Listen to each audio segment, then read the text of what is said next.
This episode of Destructoid is brought to you by Netflix, available now to our viewers in the UK and Ireland.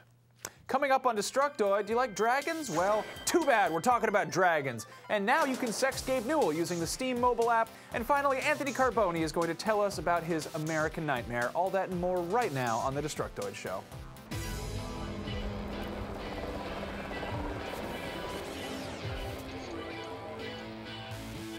Welcome to Destructoid. I'm Tara Long. And I'm Max Scoville. Happy Wednesday, Max. Happy Wednesday, Tara. You know, I just remembered something a short while ago. When we did our new releases video this week, we totally glazed over Happy Action Theater, which is coming out I want like that game. Today or Go something, buy that right? fucking game. It's $10 on your damn Yeah. Xbox for your Kinect. Buy it. Anything else? Also, another thing that we didn't actually talk about on our full show today, but I wanted to mention it anyway, is that Kaz Hirai has been appointed to CEO of Sony starting April 1st. But you know what? I don't even know why I'm talking about this because every single comment on this episode is going to be about my hat. Yeah, so just go ahead, just get it out. What is that on your head? It's a hat. It's cold and I'm still sick. Yeah? And I can hide my drugs in it like Amy Winehouse did with her hair. Occupy Wall Street, man. Let's see you out on the quad later. Oh, because I look like a college student or something? Some drums, you know, I don't know. I don't know. It's warm. Yeah. You gonna go see Fish later? Okay, let's get into the news, shall we?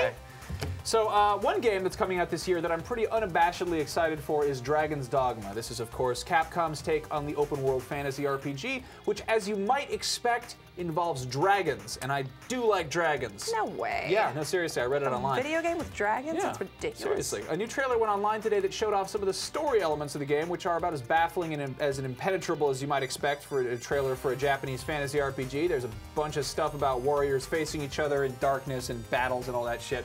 More importantly, though, it shows a dragon poking a guy in the chest and making blood shoot everywhere. Whoa. And we also get a look at some of the other monsters in the game, including a brief shot of a griffin, some scary birds, and what appears to be a couple of zombie giants who are controlled by a man who looks like Emperor Palpatine. There are the zombie giants, and there's another dragon, and there's a king.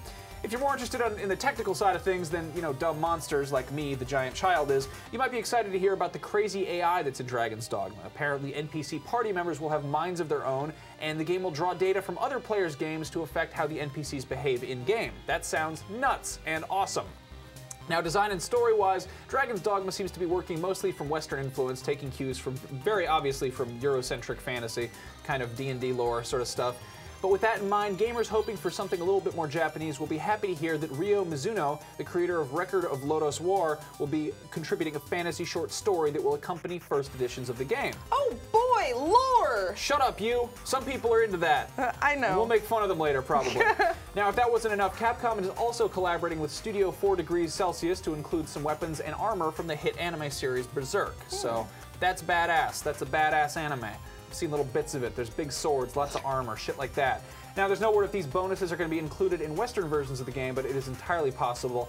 Unfortunately, there's also some bad news about Dragon's Dogma.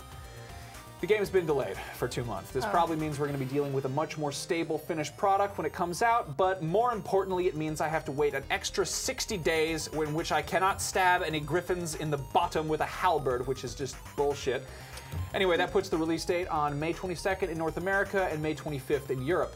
Now, attention you out there, if you're sitting there shaking your head and writing mean YouTube comments as I speak about how you don't care about this game. Yeah, well, maybe you will when you hear that purchasing it will give you early access to the Resident Evil 6 demo. Holy moly! Exactly! Xbox 360's users will get access on July 3rd. Meanwhile, PS3 users are going to have to wait until September 4th to get their demo on. That's a whole 2 months wait. I wonder which copy will sell more at launch. Very curious. Very clever, Capcom. Nice job. So now, if you happen to watch any other video game news programs, then you probably heard that Valve has brought their beloved Steam platform to mobile devices. Very exciting. It was announced a few days ago that the app would be entering a closed beta for both Android and iOS, and now, just a few days later, it is free and open to the public.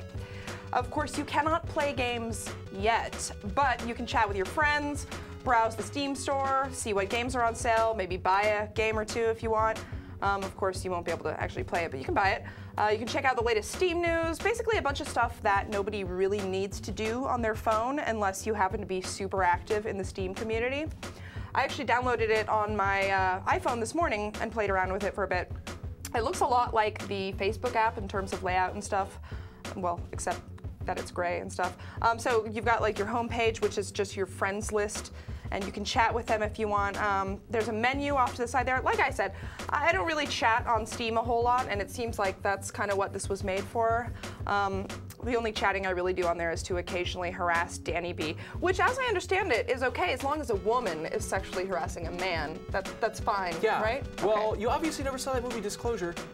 No, I don't believe I have. If a woman wants to sexually harass a man, there has to be virtual reality involved. But the Steam app totally makes that happen. So yeah, Danny B, actually, look out. So it's a win-win. Actually, I think that's a really cool idea, that app, because when you're out and there's like a Steam sale that you find out about on Reddit, and you're like, fuck, 75 cents for the entire collection of every game ever made by one particular publisher, and you're like, I need to get this, and it's now you can just pull it out of your pants. Yeah, and you don't have to like go to things. the store in your browser and shit. That's of course, a pain that in the also ass. is a terrible thing because Steam sales are just.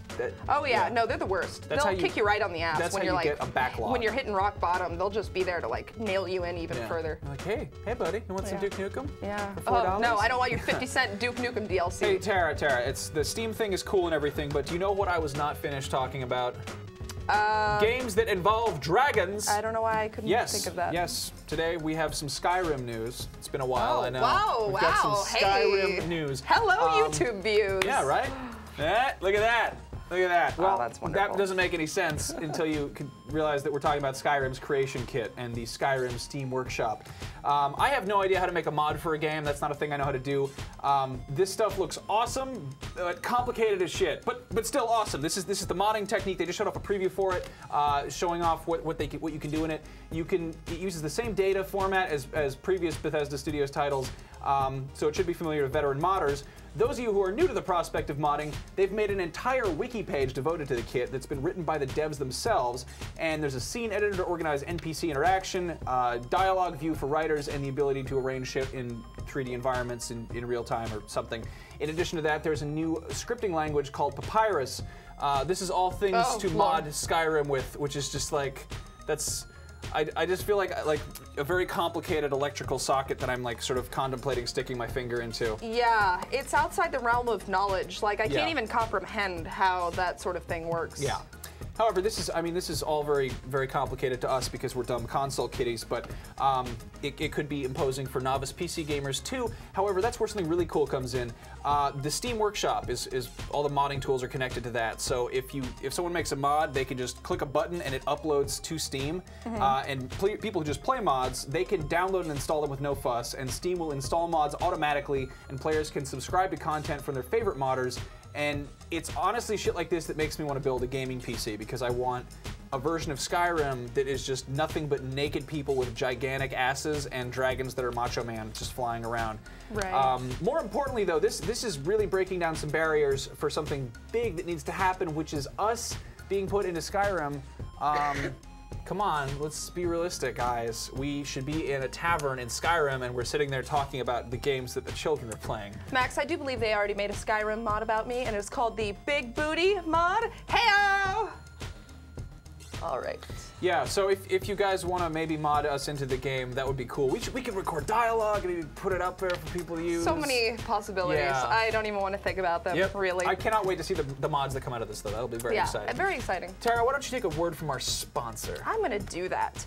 Netflix is the leading purveyor of online entertainment, streaming movies and television episodes straight to your living room, saving you time, money, and most importantly, hassle. With Netflix, you can instantly watch unlimited TV episodes and movies on your home computer or on your TV from your PS3, Xbox 360, or Nintendo Wii console. For a limited time, Netflix is offering Destructoid viewers their own free trial membership, which you can get by going to netflix.com/Destructoid and signing up. Even better, Netflix is now available in the UK and Ireland. So if you overseas viewers want to get your hands on unlimited TV and movies and support the show in the process, you can check out netflix.co.uk/Destructoid if you're in the UK, or netflix.ie/Destructoid for you Irish folk. All right, we are back, and we've got an old friend joining us in the studio. Oh, hi. A creepy old friend. Lovely named hat. Anthony Carboni from New Challenger. Hello. Hello. Thank you for joining us. Scoville. Fuck you. Go back to the circus where you came from. You guys, Shut up. come on. There's plenty of Terra to go Bastard. around. Let's face it. It's So, not about you. actually, we brought you here for a real legitimate reason today, Anthony, Okay. other than making fun of you, and that is to talk about Alan Wake's American Nightmare, Yeah. which you recently got a chance to actually play, right? This is cool. I went hands-on about with it. I got to play both modes.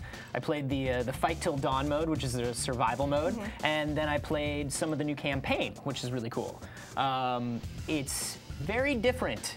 It plays very much the same, but the tone of it is very different because the whole thing is set in an episode of Night Springs that Alan Wake wrote himself into. So it's very much like over-the-top 60s kind of sci-fi TV style. A lot more action in this one. Dialogue is way more over the top, and it doesn't feel like there's less story as much as it's just given to you more quickly, you know? Yeah, but you said it has, what, a 4 to 5 hour single-player campaign? That's pretty impressive for a downloadable title. Supposed to be about 5 hours. I only got to play about the first 20 minutes of it, so I can't speak to length or anything like that, or whether it's divided into chapters the way the other one was. But it seems cool so far. All right. Definitely. So I know this is probably, I'm not even sure if this is like a transition title to a possible Alan Wake 2 because it seems completely different than the first one. Yeah, they're being kind of cagey about that. Yeah, you know? It seems like they just kind of did this to maybe tide fans over, test out, some new features, and gauge audience reaction. I think they just wanted to make $15. It doesn't feel like a cash-in though. Between the campaign mode, which is really fun, and then the Fight Till Dawn mode, which is like the survival waves mode, they put a lot of detail into it, and you can tell they put a lot of work into it, just in terms of new weapons, and the maps in the Fight Till Dawn are really huge. It's a lot of fun. Okay. It's not just a $15 cash grab from what I can see. It looks like way bigger title than a downloadable title usually are. So Yeah, that's definitely. kind of impressive. So then you would say, bye? Thus far, I'm saying bye. The only thing I saw that might turn me off is that the survival mode, because it's not a full-on horde mode, like there isn't upgrading stuff, there isn't cache-based stuff, you aren't building things. So it might get a little repetitive and too arcadey for some people, but I think that's where the campaign's gonna come in. Yeah, exactly. It's pretty cool that they're adding both in there just for everybody. Yeah. You guys can check out Alan Wake's American Nightmare on XBLA on February 22nd when that comes out, so keep your eyes peeled for that. In the meantime, you can check out Anthony on his show, New Challenger, here on Revision 3 every Thursday at youtube.com/newchallenger. Yeah, we've got a tall, freakish gentleman on tomorrow. Yeah, actually, you're going on to talk about Soul Calibur. I'm going on to challenge another ginger to a video game, and then you've got your Alan Wake American Nightmare preview going up today, right? Boom, it's already up. More just in-depth like that. info. Yeah. So that's exciting. Look out for those. Also, be sure to check out part 2 of the Syndicate demo that these two did, as well as the hands-on video that Max did for Mortal Kombat on the PS Vita, which got passed around on the Twitters this morning, I heard. It's because of the blood, mostly, I think. Yeah. People like blood in videos these days. Blood and tits. People do like blood and tits. They're money makers. And last but not least, you can check out the Darkness 2 unboxing video that I did. By the way, don't bother trying to steal those codes or anything because somebody already did.